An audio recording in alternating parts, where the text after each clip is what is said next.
¿Qué tal, muchachos? Bueno, otro video corto en relación al capítulo 15 que estamos siguiendo.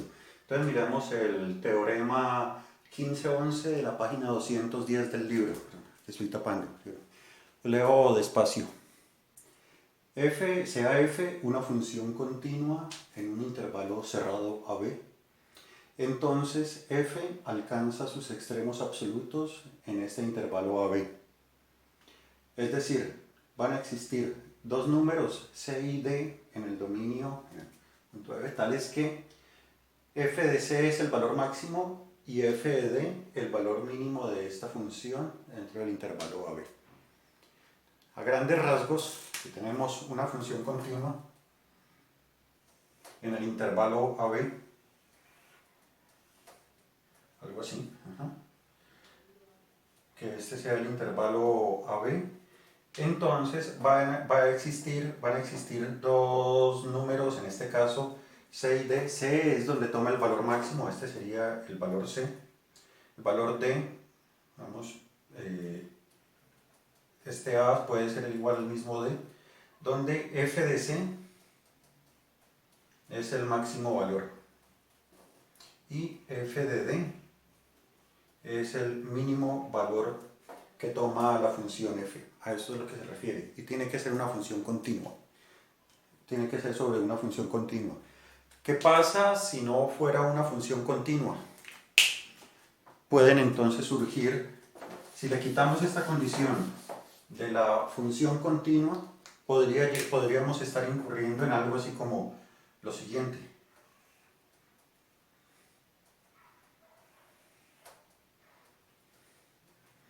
¿Sí o no? Donde este es el intervalo AB y en este barrocito de acá, este de acá es el que nos va a indicar que no va a tener un máximo, ¿sí? No va a tener un máximo. En el límite se va a aproximar a este valor, pero no va a tener un valor máximo, eso es lo que nos va a indicar. ¿Sí o no? El valor mínimo, claro, podría llegar a ser en este caso, bueno, este de acá parece que es el valor mínimo, está por debajo de este, ¿sí o no? Entonces el mínimo estaría en A. Pero máximo no va a tener porque justamente aquí esto va atendiendo mucho a este valor, pero sin llegar a tocarlo. El máximo no lo va a llegar a tocar. Eso es si la función no es continua. Podría llegar a ser también de otro tipo de es que por lo menos sea una continuidad, como le llama el libro, continuidad infinita. Perdón, discontinuidad infinita, que se vaya así, ¿sí o no? Y en este caso puede ser que y por lo menos para la función 1 sobre x entre menos 1 y 1, esa es la que sea la función, bueno, esta no es 1 sobre x, esta es menos 1 sobre x, ¿sí o no? Entonces en este caso el mínimo no va a tener mínimo valor. Miremos que aquí cuando se va acercando a 0 por derecha, esto va tendiendo a menos infinito y no va a tener máximo valor porque se va a acercar, cada que se va acercando a 0 por izquierda va a tender a infinito. ¿Listo? Estos son los problemas que se presentarían para este teorema cuando le cambiamos la condición de la función continua. Ahora, ¿qué pasa si no fuera intervalo cerrado? ¿Qué pasa si fuera un intervalo que no es cerrado? O sea, no, por lo menos aquí en AB. Si no, podría llegar a ocurrir es, así que en esta parte de aquí sea asintótica y se dispare. ¿Sí? Que se dispare. Entonces, en este caso, obviamente, bueno, si alcanza su mínimo, en este caso en A, pero no va a alcanzar máximo. Entonces, esos serían los inconvenientes de cuando no sea el intervalo cerrado. Por eso esas son las condiciones que se piden para... Esas son las condiciones... Hemos mirado todas las condiciones que se piden para este teorema. Que la función sea continua, que el intervalo de definición sea cerrado.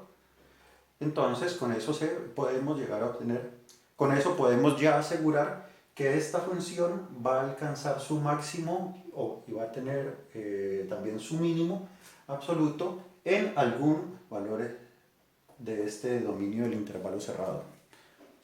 Cabe decir que esto nos va a ir preparando para las preguntas típicas que van a aparecer aquí en el libro, en la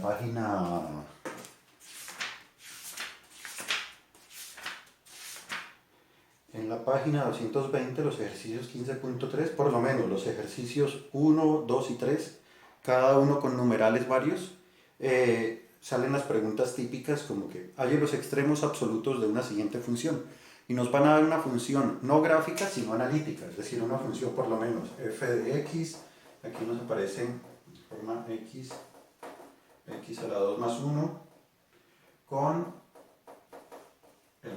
restringida a ese intervalo.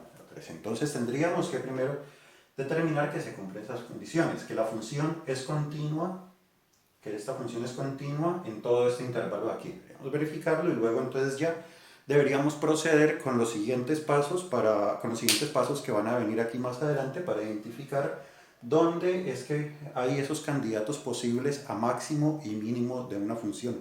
¿Cuáles son los máximos locales? ¿Cuáles son los mínimos locales? ¿Y cuáles de esos entonces van a permitir ser, cuáles de esos van a ser entonces los máximos y los mínimos absolutos?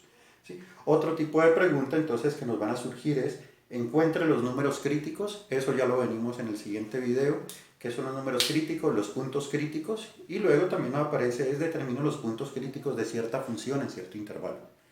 Listo muchachos, entonces vemos por aquí este video y ya venimos con el otro.